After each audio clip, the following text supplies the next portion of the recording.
जय Jivdani. Beauty with astrology की founder मैं कामिनी खन्ना आप सभी के साथ एक बार फिर मैं मिथुन राशि की चर्चा लेकर हाजिर हूं। बड़े दिनों के बाद आज मिथुन राशि के विषय में बोल रही हूं, क्योंकि इंटरनेट पर जितनी चर्चा हो चुकी है मिथुन राशि वालों की, जितनी ज्ञानियों ने चर्चा की है वो बहुत ही ज्यादा व्यापक थी और बहुत ही ज्यादा समझ में भी आ रही थी। और समझ में आने के बावजूद ऐसा क्यों लग रहा था कि मिथुन राशि का अभी तक अच्छा समय नहीं आया। हर बार लोगों ने कहा कि मिथुन राशि का हूं मैं, या इसके बावजूद मेरा अच्छा टाइम नहीं आया है। सभी ने कहा कि अच्छा टाइम आएगा, कब आएगा? कमेंट्स में लिखा गया कि नहीं आया अच्छा टाइम, हम तड़प रहे हैं।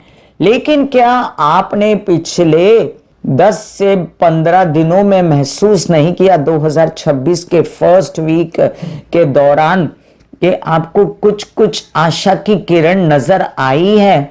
और इसके बावजूद एक तरफ आशा की किरण और दूसरी तरफ परीक्षाएं परीक्षाएं परीक्षाएं, इम्तिहान भी दे रहे हैं, लेकिन अब चल रही है आशा की किरण साथ साथ। अब आपके अंदर विश्वास जागा है, क्लियर आपको समझ में आना शुरू हो गया है कि अब करना क्या है।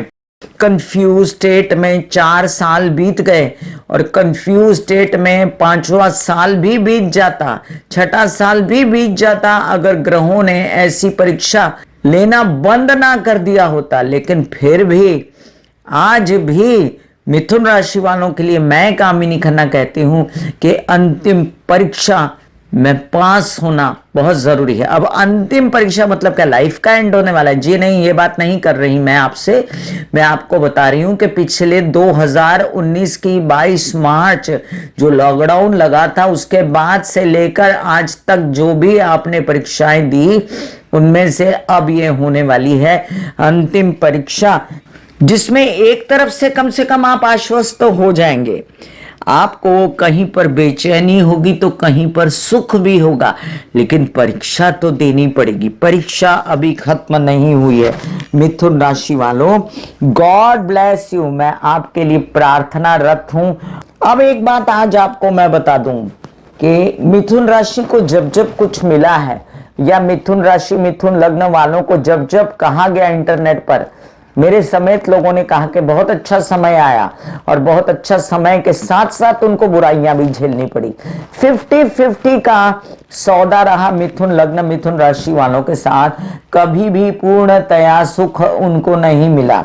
इसका कारण क्या था? अब एक ग्रह की बात करें जिसका नाम है गुरु, जो कि बहुत ही ज्यादा जीव के रूप में पहचाने जाते हैं, लाइफ देने वाले ग्रह होते हैं। इनकी दृष्टियां जो हैं वो बंदे को खड़ा कर देती हैं। ऐसा सब कहते सुनते एक बात आपने महसूस की होगी, और वो मेरे साथ शेयर कीजिएगा। जब से गुरु आपके लग्न में आए तब से लेकर पहले भी और अब भी, क्योंकि गुरु बीच में चले गए थे कर्क राशि में, क्या आपने महसूस नहीं किया कि ये आपको थोड़ा सा डाउन परिस्थिति में शारीरिक रूप से रखते हैं? क्योंकि ये आपके विपरीत स्वभाव के ग्रह हैं। ये थोड़ा सा आपको उत्साह भी देते हैं कि आप बहुत सारा काम करो। आपके दशम भाव के स्वामी हैं, आपके विवाहित जीवन में सुख देते हैं, दशम भाव में काम करने के लिए एकदम आपको उत्साहित करते हैं। और शनि ने क्या किया है? शनि आज की डेट में 20 जनवरी को उत्तरा भाद्रपदा नक्षत्र में जाके अब बली हुए हैं, लेकिन इससे पहले शनि आपसे इतना काम करवाते रहे जैसे कोई श्रमिक होता है, और श्रमिक की तरह आपने काम किया है दिन रात। उसके बावजूद जहां 100 रुपया चाहा वहां पर 10 रुपया आपको मिला है, और आप मन महसूस के रह गए हैं। तो आप मुझे इस बात को कमेंट में अवश्य लिख के दीजिए अगर मैं सही बोल रही हूं कि क्या गुरु ने आपको शारीरिक रूप से परेशान नहीं किया? हालांकि गुरु ने काम बढ़ाया, हालांकि विचार दिए गुरु ने आपको कि चलो जी अब ये भी काम करके देखो, और आप सक्सेसफुल होने की दिशा में चल पड़े हो। अब हम बात करते हैं कि अब ये जो 4 ग्रही जमावड़ा हो गया, ये 4 ग्रहों का जमावड़ा जब तक धन में था तब तक भी आपको परेशान कर रहा था, और उसके बाद जब मकर में आया तो ये अष्टम भाव में आ गया। अष्टम भाव में जब 4 ग्रह आ गए तो उसमें से एक तो आपको पॉजिटिविटी देने पर उद्यत हो गया, वो हो गया मंगल। वो मंगल जिधर देखेगा उधर अपना कार्य करके रहता है। और उसने सप्तम भाव से जब आपके द्वितीय स्थान को देखा तो पैसा लाने की योजनाएं वो बनाने लगा। लेकिन मंगल एग्रेसिव है, लेकिन मंगल जो है ये बहुत गुस्सैल है। इसके दूसरे भी ट्रेड्स हैं। उसके साथ बैठा हुआ बुध जो है, जो आपका लग्नेश है, जो आपका राशेष है, वो धीमे धीमे अपने आप में अपनी ताकत को खोने लगा। अब ये मंगल और बुध का साथ अष्टम भाव में कितने दिन की कहानी, चलो अब हम जानते हैं। शनि उत्तरा भाद्रपद नक्षत्र में आज प्रवेश कर गए हैं। आज से बली हो गए हैं शनि, और आपको आज के बाद काम के रिजल्ट बड़े लंबे से आएंगे, जो लंबी लाइफ तक चलेंगे आपके। और आपको तकलीफ काम में जितनी हो रही थी उससे तो थोड़ी बहुत मुक्ति मिलेगी, लेकिन साथ साथ आपको अपने बॉडी के मसल्स, नर्व्स संभालना, अपनी मानसिक स्थिति संभालने में भी मदद चाहिए ना। उसके लिए आपको बुध की जरूरत पड़ेगी। 17 जनवरी को बुध मकर राशि में प्रवेश कर गए थे और 3 को ये कुंभ राशि में प्रवेश करेंगे। 3 फरवरी को, 17 जनवरी को मकर राशि में। जब 17 जनवरी से लेकर 3 तक ये सफर इन्होंने पूरा किया यहाँ पर 15 दिनों का, तब तक आप एक मुझे बात बताइए, क्या किसी का लग्नेश अष्टम में जाकर बैठे तो उसको चैलेंजेस सामने नहीं आते? तो मिथुन राशि वाले आप परीक्षा देते रहे, अभी भी दे रहे हैं। इसके बाद 26 फरवरी को ये वक्री होकर 20 मार्च को मार्गी होंगी। ये इनका स्वभाव है कि बार बार वक्री मार्गी होना, जिसको कुछ लोगों ने पॉजिटिव भी बताया है, क्योंकि अगर अष्टम भाव में ये कुंभ राशि में वक्री होते हैं तो ये पिछले घर का सप्तम भाव का भी 50% सोचेंगे, जो कि एक पॉजिटिव स्थिति होगी। अब आगे इसके साथ क्या सब कुछ लग्नेश और राशिश पे ही डिपेंड करता है? क्या हम शनि, गुरु, सूर्य, मंगल इन सब की बात नहीं करते? तो जो मंगल आपको बल देता है पैसा लाने के लिए, वो आपके शरीर को डाउन कर देता है। जो सूर्य आपको बहुत ज्यादा प्रकाश डाल के बताता है कि आपकी ये कमी है, ये कार्य करो, ऐसा करो, वैसा करो, वो सूर्य आगे राहु के साथ बढ़ के और फिर शनि के साथ, क्योंकि सूर्य जब मकर राशि से आगे बढ़ेंगे तो फिर वो राहु के साथ हो लेंगे जहां उनको ग्रहण योग लगेगा। उसके बाद वो शनि के साथ हो लेंगे जहां पर उनको बहुत ज्यादा श्रम करना पड़ेगा कामकाज को बड़ा करने के लिए। ऐसे में कई फायदे भी होंगे, क्योंकि सूर्य शनि और शनि मंगल इन दोनों का जो कॉम्बिनेशन है कई लोगों के लिए फायदेमंद भी कहा गया है। लेकिन मिथुन राशि के लिए शनि हुए कर्मेश, शनि हुए अष्टमेश, मंगल हुए लाभेश, सूर्य हुए आपके अंदर की ताकत। तो आने वाले 2 से 2.5 महीने क्या मिथुन राशि को फिर एक अलग दौर पे अपने कार्यों के लिए, हिम्मत के लिए, हौसले के लिए परीक्षा नहीं देनी होगी। बस यही परीक्षा बाकी है आपके लिए। 13 फरवरी को सूर्य कुंभ में जाने वाले हैं, 23 फरवरी को मंगल कुंभ में जाने वाले हैं, 11 मार्च को गुरु मार्गी होने वाले हैं। ये सबसे बड़ी राहत है। तब तक अपने आप को थोड़ा सा संयत रख लो, थोड़ा बहुत एक्सरसाइज, मेडिटेशन, प्राणायाम, योग करो, थोड़ा बहुत सतर्क होकर काम करो। वहीं पर 14 मार्च को सूर्य मीन राशि में प्रवेश कर जाएंगे और अंतिम जो परीक्षा होगी ये यहां से आपको थोड़ा बहुत बेचैन करने के बाद छुटकारा मिलने वाला है आपको 11 मई को, जब सूर्य मेष में प्रवेश कर जाएंगे। जैसे ही सूर्य मेष में प्रवेश करेंगे, इतना तो याद रखिए कि अनिष्टताएं काफी खत्म हो चुकी होंगी।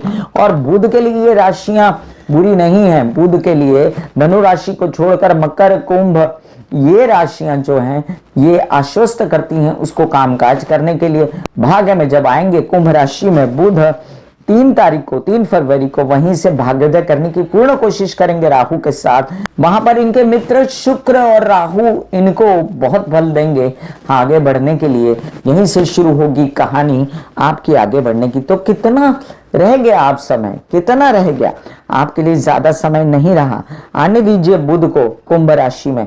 तब तक जब तक बुध कुंभ राशि में नहीं आ जाते, जब तक बुध छोड़ नहीं देते मकर का घर और आगे नहीं बढ़ जाते, आपको एक छोटी सी परीक्षा देना और बाकी है। और फिर सूर्य, मंगल, शनि इन तिकड़ी का जो आपस में मेल जोल होगा तब कि तब मैं आपसे बात करूंगी कि करना क्या है, क्योंकि हर बात का प्रैक्टिकल उपाय होता है। आप बिलीव करते हो या पूरी दुनिया बिलीव करती है एस्ट्रोलॉजी उपाय में, मैं एस्ट्रोलॉजिकल उपायों के साथ प्रैक्टिकल उपायों में बहुत ही ज्यादा बिलीव करती हूँ।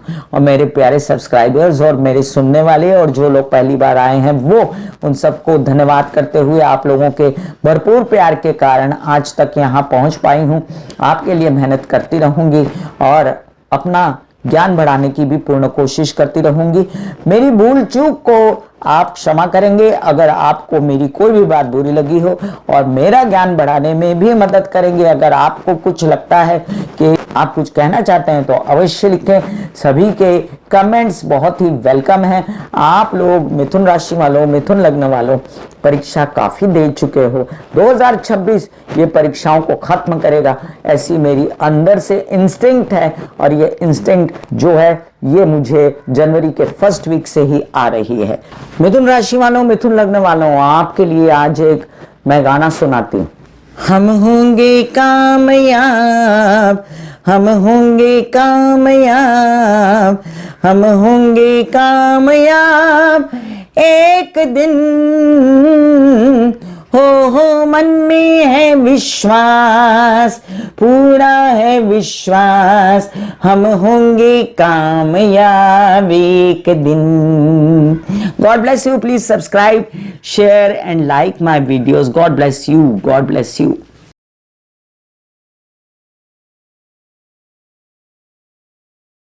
ऐसे बॉडी को बोला जाता है कि आप रिलैक्स हो रहे हो, आप रिलैक्स हो रहे हो। वाकई में वो रिलैक्स हो जाती है।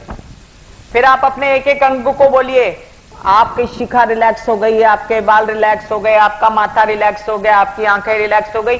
ऐसा मैसेज दीजिए, ये आपका शरीर है,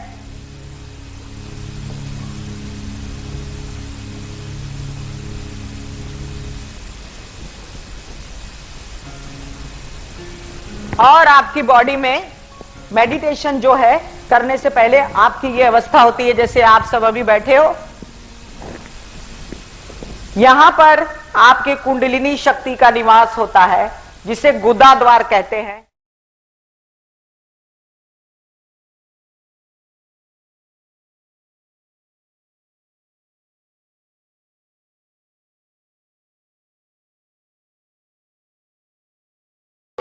दिल का हाल सुनो मेरी मैया, शक्ति आए भैया।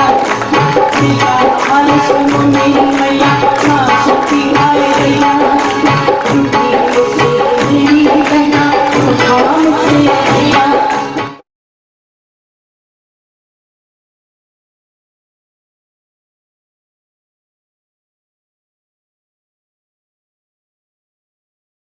जो मेरे विचारों में बहती है, जो नहीं हो करके भी है, माँ देखिए। चलो ख्यालों में ही सही, नींद न सही, जागती आंखों का सपना ही सही, झूम